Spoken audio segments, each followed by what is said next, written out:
बिहार चुनाव में आज पहले फेज की वोटिंग पूरी हो चुकी है। एक तरफ पहले फेज की वोटिंग चल रही थी तो दूसरी तरफ दूसरे चरण के लिए चुनाव प्रचार ने भी रफ्तार पकड़ ली है। पीएम मोदी से लेकर गृह मंत्री अमित शाह और रक्षा मंत्री राजनाथ सिंह से लेकर यूपी के सीएम योगी आदित्यनाथ ने एनडीए के लिए हुंकार भरी। वहीं विपक्षी महागठबंधन के लिए प्रियंका गांधी और अखिलेश यादव ने जमकर प्रचार किया। बिहार चुनाव में दूसरे फेज में हुंकार भरते हुए नेताओं ने किन मुद्दों को उठाया है, इस रिपोर्ट में देखिए। मैं पूरे बिहार में घूमता रामनगर आया हूं।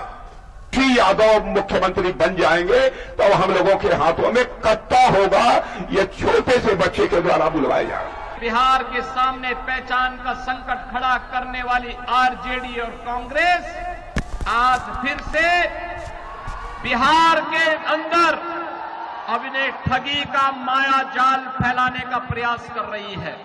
सबसे महत्वपूर्ण बात यह है कि आपको इस देश के निर्माण में अपनी भागीदारी, अपना अस्तित्व समझना पड़ेगा। आधा बिहार वोट डालने जा रहा है और आधा बिहार इंतजार कर रहा है कि कब वोट डाला जाएगा। बिहार में एक तरफ पहले चरण की वोटिंग चल रही थी तो दूसरी तरफ दूसरे फेज के लिए धुआंधार प्रचार। बिहार के समस्तीपुर, बेतिया और पूर्वी चंपारण में सियासी तापमान हाई रहा। गृह मंत्री अमित शाह ने बेतिया के रामनगर में तो रक्षा मंत्री राजनाथ सिंह ने सीतामढ़ी में रैली की। वहीं यूपी के सीएम योगी आदित्यनाथ बेतिया और सीतामढ़ी दोनों जगह थे। वहीं कांग्रेस सांसद प्रियंका गांधी और सपा अध्यक्ष अखिलेश यादव पूर्वी चंपारण में चुनावी कैंपेन कर रही थी। गृह मंत्री अमित शाह ने 14 नवंबर के नतीजे की भविष्यवाणी भी कर दी थी। भाइयों बहनों, आज बिहार का पहले चरण का मतदान हो रहा है। दूसरे चरण का मतदान 11 तारीख को होगा। मैं पूरे बिहार में घूमता रामनगर आया हूं। रामनगर वालों, 14 तारीख को क्या नतीजा आएगा जानना चाहते हो क्या? जरा जोर से बोलो, जानना चाहते हो? 14 तारीख को सुबह 8 बजे मतगणना होगी। 11 बजते लालू और राहुल की पार्टी का सुपड़ा साफ होगा। रामनगरी में गृह मंत्री अमित शाह गरजे तो वहीं सीतामढ़ी में रक्षा मंत्री राजनाथ सिंह ने आरजेडी को निशाने पर लिया। दरअसल हाल ही में आरजेडी की सभा में एक छोटे बच्चे का वीडियो वायरल हुआ था, जिसमें बच्चा तेजस्वी की सरकार आने पर हाथ में कट्टा लेने की बात कर रहा था, जिसको लेकर राजनाथ सिंह ने आरजेडी को आड़े हाथों लिया।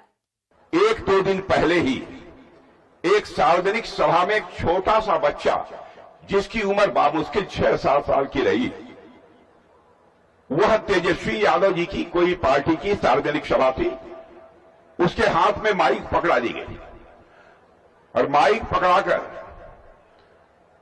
उससे यह बुलवाया जा रहा था उस छोटे से बच्चे से। पहले जब हम लोग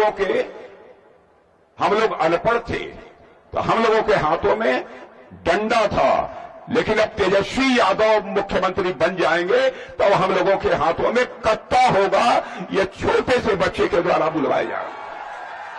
बहन भाइयों, छोटे बच्चे को मैं कोई उसका दोष नहीं देना चाहता हूं। यह है उस राजनीतिक पार्टी का कल्चर, यह है उस राजनीतिक, जैसा उनका शासनकाल आरजेडी का रहा है। गुंडे बदमाशों का बोलबाला था, हौसले उनके बुलंद थे, सरेआम लोग कट्टे लेकर घूम रहे थे, गुंडा राज था पूरे बिहार में। क्या आरजेडी फिर से वैसे ही हालात इस बिहार में पैदा करना चाहती है? क्या चाहते हैं?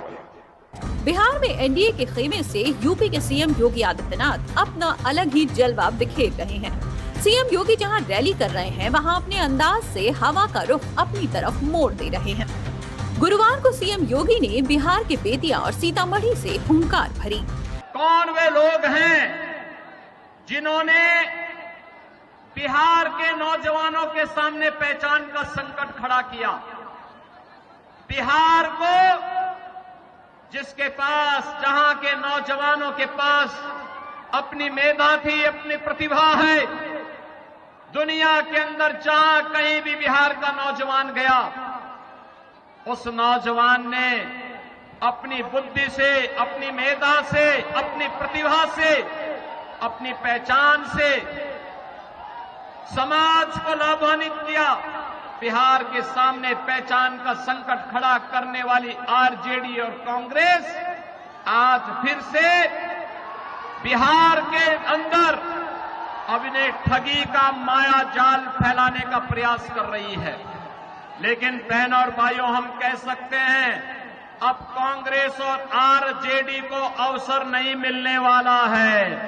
आज बिहार के अंदर पहले चरण के चुनाव ने साबित कर दिया है कि बहनों और भाइयों, बिहार के अंदर कांग्रेस, आरजेडी और उनके सहयोगियों के लिए कोई स्थान नहीं है।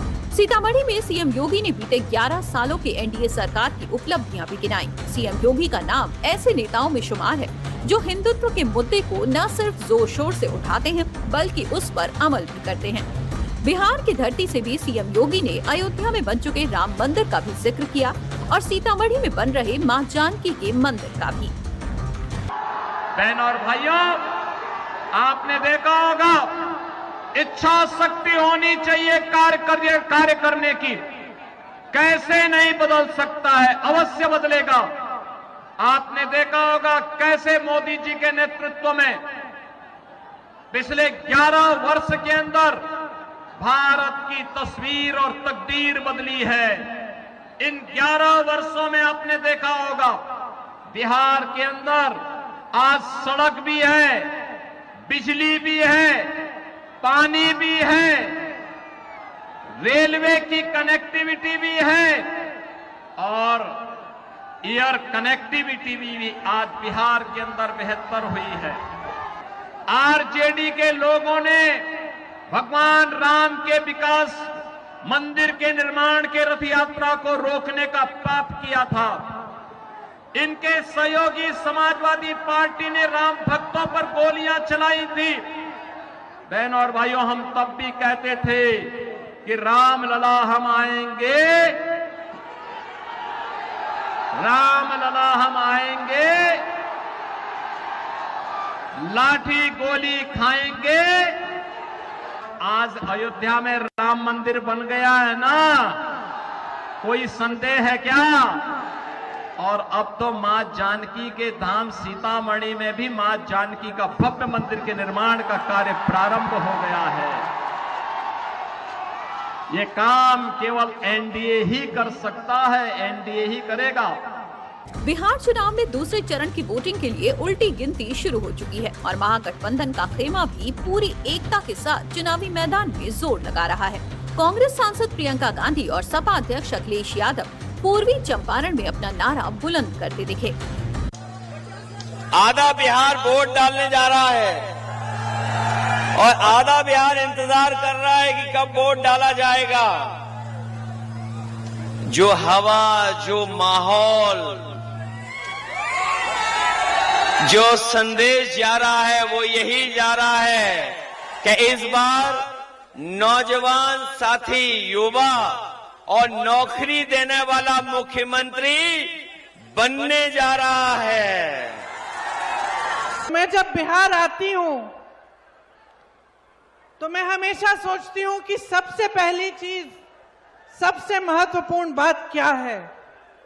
सबसे महत्वपूर्ण बात यह है कि आपको इस देश के निर्माण में अपनी भागीदारी, अपना अस्तित्व समझना पड़ेगा।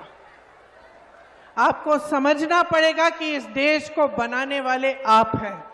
बिहार में 121 सीटों पर पहले फेज की वोटिंग पूरी हो चुकी है। दूसरे फेज में 122 सीटों पर वोटिंग होनी है। एनडीए और महागठबंधन ने अपना पूरा फोकस भी दूसरे फेज में शिफ्ट कर दिया है। अब ऐसे में देखना दिलचस्प होगा कि दूसरे चरण में किसका पलड़ा भारी रहेगा। चलिए, यहाँ वक्त तो चला एक छोटे से ब्रेक का। अरे कहाँ